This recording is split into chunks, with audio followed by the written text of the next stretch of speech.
Paul Sir, along with Josh Fenwick on this Electric Light Orchestra playlist morning. And I'd like to welcome in two electrifying personalities, two of the voices of the Edmonton Stingers broadcast team, also very familiar voices with the University of Alberta basketball programs, both for the Bears and the Pandas. I'd like to welcome in Doug McLean and, of course, Marc Majeau. Doug and Marc, good morning.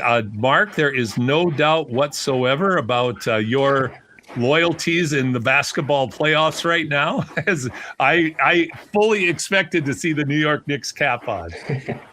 Well, good morning, and I see Doug is here ready for battle. It's not the Cavaliers, but he's repping Cleveland, so we might have to be separated this morning. This is great. This is fantastic, having two guys going at it. Now, Doug, I have to jump to you. Are you a Cavs fan? I'm a Bucks fan. So I had my fun a few years ago, and now it's a train wreck again, like it's been most of my life. So, whatever. This is back to normal times as a Bucks fan. Okay.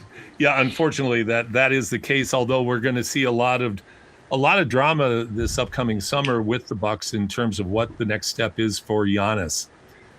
Before we jump into the NBA, though, guys, let's talk about the CEBL and the Edmonton Stingers. Last night, the Stingers had a reversal of fortunes. They had defeated Vancouver recently with a great defensive effort, a surprisingly great defensive effort against a very high-powered offense out of Vancouver, winning here in Edmonton. And then last night, Vancouver got back to its offensive ways with I believe 111-88 victory last night. What was the difference in the two games? What was the tale of the two games? I'll start with you, Doug. Yeah, I thought last week I thought the Stingers did a really nice job limiting the pace and the quickness that Vancouver plays at, and I thought last night a much more difficult time. Jalen House, he had a slower start last week, got rolling in the second, but it never really got the Stingers in a lot of trouble. You could tell last night. Every time he had the ball, all the eyes of the yellow jerseys were looking at Jalen House, and he was finding open guys right in the middle of the lane, no one around. Just lots of breakdowns because of how active Jalen House was, and so that pace that they were able to play at, I thought was a big difference. And Miller Kopp got going too. He really struggled last week against Edmonton, but last night I think he had 21 points, and he got rolling a little bit, which I think was to be expected. So that's what I saw last night. Marc, you did the CBC broadcast and then, of course, the recent home game as well. Give me your impressions of this Edmonton Stingers team. Still a work in progress? Are they starting to take form? They've had a couple of players who have been consistently very, very good, but the supporting cast seems a little bit uneven right now. What are your thoughts at this juncture? Yeah, it's still early, but however, in a 24-game season, it's getting late a little bit with this team. They're still waiting for some of the cavalry to arrive. They're still waiting for Nick Hornsby, and I believe that should be coming in the next couple weeks. But with a short training camp and the schedule kind of all over the place, I still think they are a bit of a work in progress. To the game last night, I think there is something about the first road game played for the Stingers, because they've been at home for basically the last month. I know it's not the longest travel day in the world to go to Vancouver, but I think you are out of your element a little bit. I'm sure you fly into Vancouver, then have to ride out to Langley, so that goes into it. But I think the biggest thing for the Stingers through the first three games, guys, is just turnovers. They have 55 turnovers in 3 games and only 54 assists. You can't have more turnovers than assists and expect to win ball games. I'll say about the game last night as well. That was the first game where I think everyone on the Stinger side was, okay, we probably should have lost that game. If you go back to the first game against Winnipeg, they were in it until really the target score time. So last night, there's a famous quote from Mike Tyson, everybody has a plan until they get punched in the face. Last night, the Stingers got punched in the face, and I'm curious to see what kind of bounce back they have tomorrow. Doug, Marc makes a great point. You can't have a slightly less than a 1-to-1 assist to turnover ratio and expect long-term success, especially when you're talking about numbers like that. Is it because the Stingers' scoring is primarily coming off one-on-one actions and they still are figuring out their team chemistry and how to play off each other? or is it the style of play that these, because as we know, guys, you make the point, Mark, short training camp. You're bringing guys in literally from all over the world with their styles of play, putting them together, and then say a week later, go out and start playing games. What do you think? Is it a style of play thing? Is it a skill set thing what are they going to have to figure out to right that ship? Yeah, I think it's a combination of a few things, and I think it is a little bit of a style play thing that's compounded by the fact that, as Mark talked about, like you're still not sure who's where, who's what, how people rotate, what people, just how people play. You're just not used to that, other than a handful of guys. Their backcourt, I think, is not a strong suit. Samaj Teal's been pretty good for them. That's been a nice bonus, but Tay Donald, still a young player, working his way into the pro ranks. Mason Boursier, good defender. It's not going to give you a lot offensively. Andy's been banged up. So not that all turnovers are coming from the backcourt, but I think they have the ball in their hands a lot, and that sort of dictates a little bit of what's going on. I mean, I just think of one play, and again, it's one little play in a broader game, but Dane Danger he has the ball 3 feet beyond the top of the three-point line last night, and he's double teamed. Why is Dane Danger handling the ball up there? That doesn't make any sense to me. I mean, get the ball to him where he can be a player, where he can be active. And so I think, he gets the ball stripped and it's back the other way for an easy score. And to Mark's point, I mean, the assist turnover ratio is an issue, but on the flip side, I think they only forced 8 Vancouver turnovers last night. So, when you're giving up 27 points on 21 turnovers, you only force 8 the other way, and I think they got 9 points off of those 8. That math doesn't add up in the grand scheme of things. So anyway, to answer your question, I think it's a combination of things. I do think their backcourt play has to improve. I think if their offense is starting from a stronger base and they can move the ball to where they need to, I think that can minimize the turnover issue. But their backcourt has been sporadic, I'd say, at best so far. You mentioned a name, Doug, and Mark. I'd like your opinion on Dane Danger. Yeah, he's a player. I mean, this guy, when he gets the ball in like, as Doug correctly points out, when he gets the ball where he wants it, he is really skilled, and he had the G League numbers to back that up. He's brought that game to the Stingers, hasn't he? Yeah, he's been really, really fun to watch. He's averaging just under 23 points a game, really close to averaging a double-double. And for a lot of the old school hoops fans out there, he has yet to attempt a 3-point shot through 3 games. So gotta love him. Eulogize, he's eligible for sainthood already. So a big guy that plays like a big guy. Yeah, I think he's shooting over 60% from the field. And if we had a heat map, they'd all be probably within kind of 8 feet of the basket. But he's a very electric player. And speaking with Coach Baker before the season, I think they have high expectations for this player and what he can bring, because he is explosive. You mentioned his professional experience playing in the G League.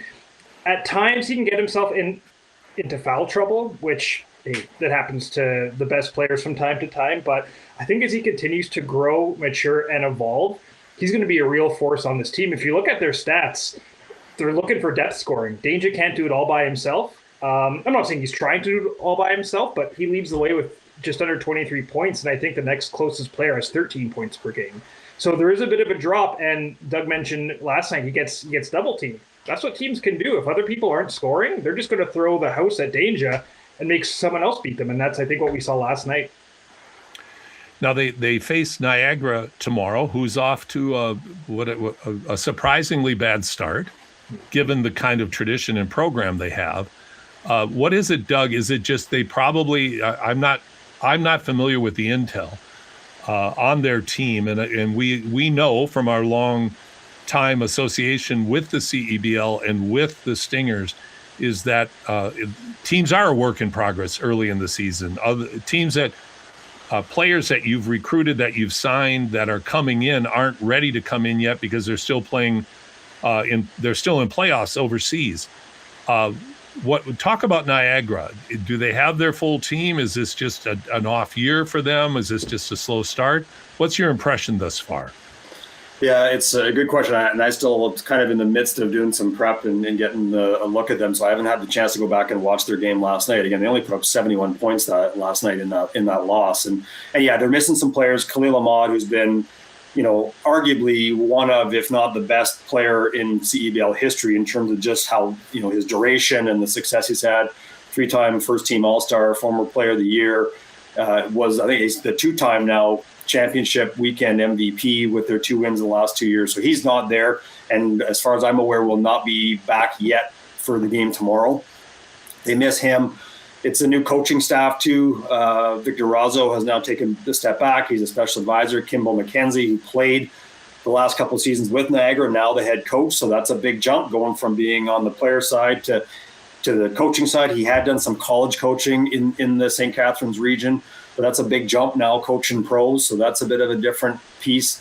They have a lot of guys back on their roster still. Again, Curtis Hollis, I think, may play tomorrow. I think that may be his first appearance. So they've got players on their roster who have CEBL experience with them, but they're not all back. So I think they're facing some of what we see with a lot of teams at the start of the year, just that jumbled mix of who's in the lineup and who's not, and you're waiting for your guys to show up. And it's tough. The starts are hard, but so I'll keep doing my prep later. But I think it's a team that will strengthen as they go along. Again, these are arguably the 2 best franchises in the league's history. Both teams have won 2 championships, the only teams to do that.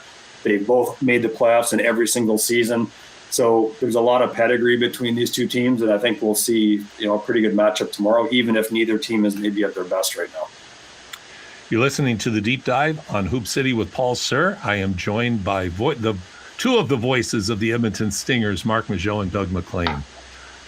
Marc, you've been involved with, as I mentioned earlier, with the CEBL right from the get-go, with the Stingers right from the get-go. What are the biggest changes that you've seen in the league thus far? When you think of year number 1 with Xavier coming to town and his crew, Jordan was a major factor as a player for all the years that he played, of course. But then you look at his teammates. But when you look at that first year's Stingers team, compare it to a Stingers team now and the league in general, what are your thoughts about the CEBL? Is it a steady upward trajectory of better and better players and better basketball games? Yeah, I think that's very fair to say. I think the league is continuing to grow. I don't think it's taken a seismic leap forward. I don't mean that as a derogatory word whatsoever. I feel like they've been taking slow steps year after year after year. I feel like the league and teams itself are just it's not a lot of flying by the seat of their pants. And in 2019, I think everyone involved in some of those broadcasts would agree. I think we were kind of flying by the seat of our pants at times during those. So I think that there's just more experience. There's more maturity from top to bottom. I think there's just a general sense of we've done this before. And I think the product speaks for itself. If it's a really good game, if it's going back and forth, I don't care if you're an NBA purist or an NCAA purist, it's really good basketball in the CEBL when you have 2 really good teams going at it. So I think it's just continuing. Something about Canadians, we're self-deprecating. We like to maybe not take ourselves as seriously as we should at times. But I feel like people involved in this league are incredibly proud that this is Canada's pro basketball league. And the awareness, the spotlight, having games on CBC, having all the games available, I think is absolutely key. You want people watching your game. So I think it's continuing to take these steps forward. This is year 8. I'm curious to see where they're at in year 9, year 10, moving forward. I think they built a really good foundation. Well, and to that point, Doug, the foundation has changed from a single owner league to start it out. In fact, the owner of the Niagara franchise, I think that's the only franchise he owns now, where Richard Petko was funding the league to get it started and give it a strong foundation. Now it's gone to individual owners in all of the markets other than Niagara, and this is really the first season for that. But to Marc's point, the league really has solidified itself, hasn't it? And I think it's demonstrated, and I really value your observation on it, in the enthusiasm that fans feel and display when they come to a Stingers game.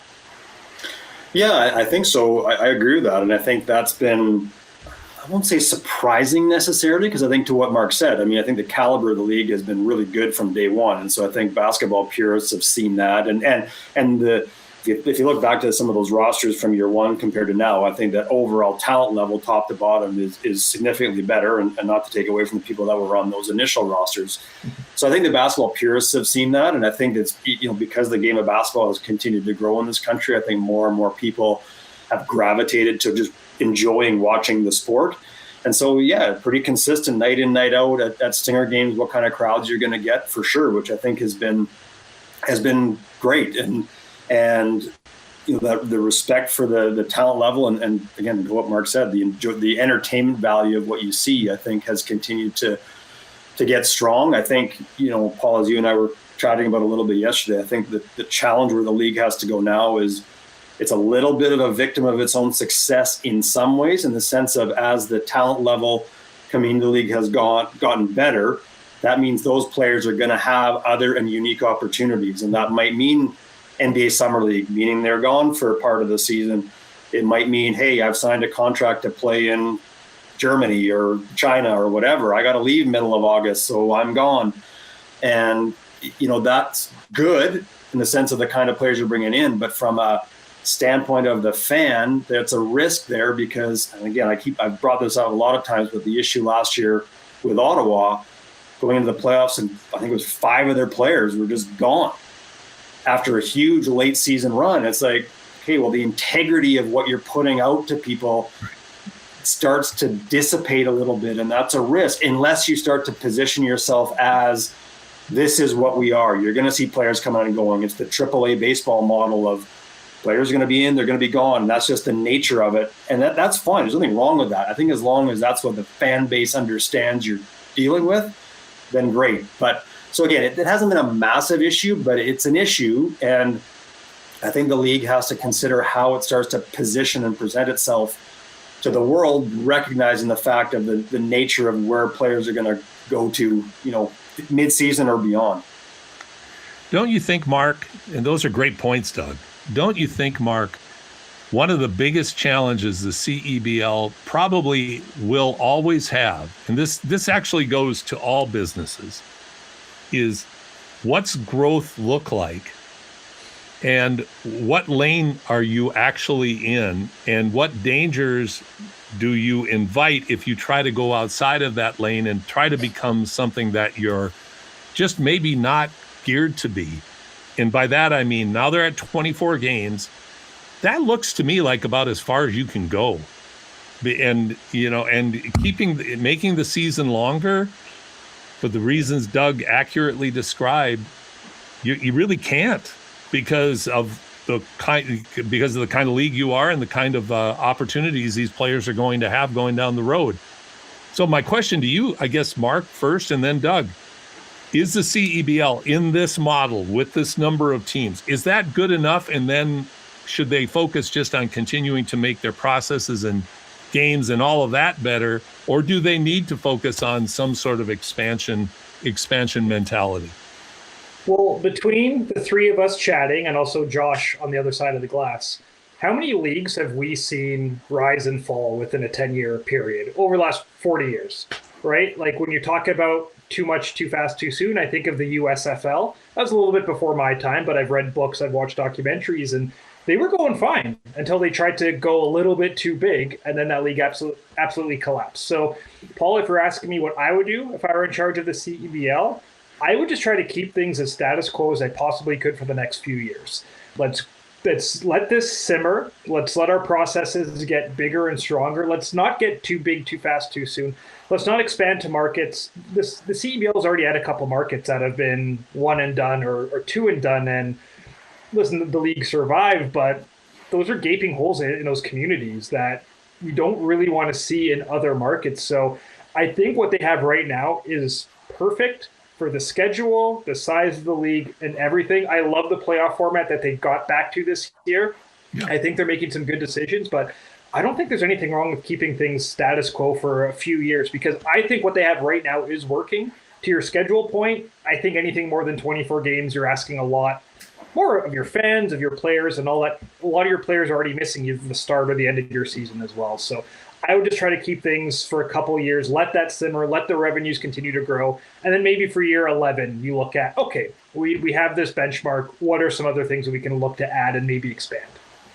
How about you, Doug? Great points, by the way, Mark. Yeah, I agree with Mark. I think in a lot of ways, I think if I was to look at any shifts, again, I agree. I don't think you're looking to expand, even though I think there's lots of basketball talent out there in this country and beyond. But I agree with Mark. I think going too big beyond this would be difficult. Honestly, and I say what I'm about to say, I don't know the math on the business side. So I preface what I'm about to say with that. I would actually, in my mind, I would actually look to condense the season a little bit, maybe go back to 20 games, shorten the start of the year to the end of the year, because you might minimize some of the late arrivals, early departure issues. I mean, look at the Stingers. They've played, and it's good because they get some practice time, but, yes, they play again tomorrow, but they played 3 games in 2 weeks. Like, I'm not saying you play 4 games in 5 nights all the time, but you can probably ramp the schedule up to a point. And again, I get there's issues of injuries and risks there too. You got to navigate. But if you played a 20-game schedule that went from, say, May 20 to the end of July, do you minimize some of those issues of lots of players coming and going? And yeah, maybe you get a player who says, look, I got an NBA Summer League opportunity.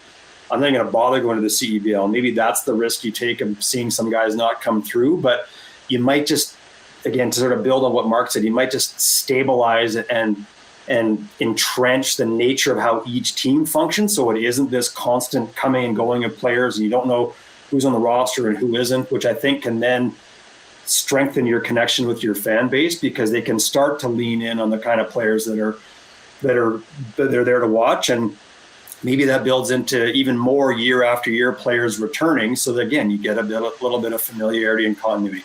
I don't know if that's possible. 24 games might be necessary just to make the math work for the business. I don't know that. But if, in my mind, shortening and maybe slightly condensing it, which I think they could do, might just minimize some of those other distractions. I'll call them good distractions, because, again, players go into opportunities. That's never a bad thing. But to minimize some of that and say, hey, this is how our season works. You want to come play? Great. Here you are. And this is our team, and off we go. You guys both make great points, and I agree almost exclusively with everything that you said. The only thing I would add to your point that you just made, Doug, is I think one of the peculiarities of the CEBL is the erratic scheduling, and how there will be big gaps in between games. There'll be multiple games close together, then big gaps.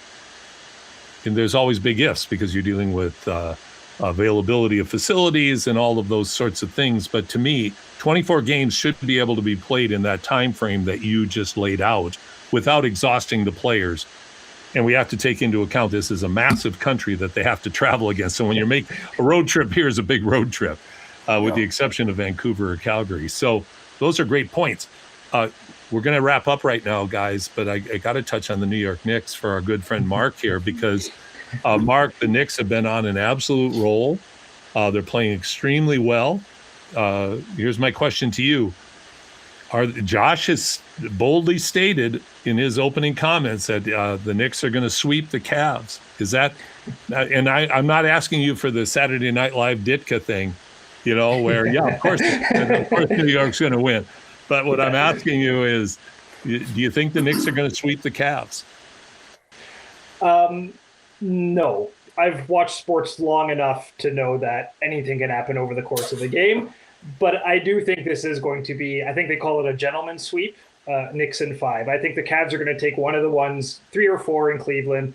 Then the Knicks are going to take care of business on home court in Game 5. They have been, as you mentioned, red hot. They were down 2-1 to Atlanta, and the sky was falling. Fans wanted Mike Brown out. They wanted to trade for Giannis. They wanted to blow everything up. And then they rattle off 9 consecutive wins, I think, at this point. They are just red hot right now. Yeah, and they're healthy, which is also huge. Looking at the Cavs, I don't think Donovan Mitchell's at 100% right now. And while we all love to pounce on James Harden, I've been doing that. But I also want to point out he's not 26 years old anymore. I think we know exactly what James Harden is at this point in his career. And interesting, the Knicks in game one took him till the fourth quarter to realize he was still trying to play defense, and then he started picking on him. So listen, you need a bit of luck to go on these type of runs, right? And the fact that the Knicks don't have to go through Detroit, didn't have to go through Boston, they're getting some lucks on the way to the championship. But I will never declare a sweep. Once you've watched your favorite team blow a 3-0 lead to their biggest rival, as I did in baseball back in 2004, you'll realize that no lead is ever safe. So I take it quarter by quarter. Scarred for life. And I would ask you I about totally am. I would ask you about the Bucks, but we all know why I can't, Doug. So I don't know. Well, I'm assuming their golf games are going well. I have no idea what's going on. They're having a great time at the beach. Who knows? Mark and Doug, thank you so much for joining us. What time is the game tomorrow over at Hall D at the Expo Center? Tip-off just after 4 o'clock, and games available on CBC Sports YouTube, CBC Gem, and CEBL+. And I'll tell you what, folks, make it out there, but if you can't, listen to these guys because they're fantastic. They really appreciate your being in today. Fellas, have a great weekend. Have a good call tomorrow night, and look forward to talking again soon. Awesome. Thanks, guys. Thanks, Paul. Go Knicks. Thanks a lot. Marc Majeau, Doug McLean joining us here. We're going to take a break right now. Real excited about our next guest, Tim Roy, longtime voice of the Golden State Warriors, will be joining us here on your sports leader, Sports 1440 on Hoop City with Paul Sir and Josh Fenwick. Paul Sir along with Josh Fenwick as we wrap things up this week. Again, so sorry about the bad phone quality. It couldn't be helped, unfortunately. It's great to have Tim Roy back on, and we will, as I mentioned, get him back on in the near future because hearing about Golden State, the Golden State Warriors is always a pleasure. Well, Josh, we got a busy weekend with basketball. We've got a great game tonight. Critical game. We're going to find out if your prediction's going to come true, whether or not the Cavaliers get swept or if they once again find something in the well that brings them back into the series. Yeah, obviously, we have Marc on, and he was like, well, I'm not going to say anything. Me also not knowing that he was a Yankees fan, and that poor guy had to watch the 04 ALCS. I understand why he takes it not just a game at a time, but a quarter at a time, no doubt. Absolutely. And then tomorrow, of course, we have game number 4 between the Spurs and the Thunder, and we're going to find out whether or not the Spurs are going to be able to rally as well with the injuries that they have, with their youth and inexperience against the defending champs who have really found their groove right now. We're going to find out what the Spurs are going to be able to muster up. Will Wemby have to assert himself and have to literally be a Superman like he was in game 1 in order for them to win? Or are people like Stefan Castle, to your original question there, Josh, about, cutting down on the turnovers, but also being more effective? Will they get better performances because they're gaining more playoff experience against this very tough Thunder team? Yeah, and more production off the bench. A funny thing that was on yesterday, that I saw on Twitter yesterday from that Spurs game was the Wemby's on-off numbers, which I love looking at on-off numbers.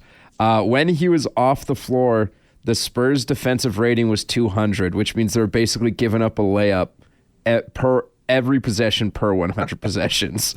So that's sickening. The rest of their team defense needs to tighten up. And Mitch Johnson even said it in his post-game avail is that they were being undisciplined in the first half. So, maybe that's enough of a kick in the rear to get the rest of San Antonio moving right. Let's hope so. They threatened a few times to come back, but weren't able to. So tomorrow night's game is going to be great. Also tomorrow, though, the Edmonton Stingers are going to be playing the Niagara River Lions over at Hall D at the Expo Center. Get over there for a 4 o'clock start time. If you can't be there, watch the broadcast team of Doug McLean, Marc Majeau, who joined us today. I believe also with Kira Lyon, who's the head coach, National Coach of the Year for the Nate Oaks women's basketball program. She should be joining them tomorrow as well. We're at the point of the program where we talk about, I talk about every week, losing our son Ben, who battled addiction and mental health issues. And in honoring Ben with his song dedicated to his friend who also died far too soon, David Finkelman, with his song for David, I just encourage everyone, remember, May is Mental Health Month. We don't know what people are going through in their lives. Not only think the best of each other, but reach out and be kind to each other.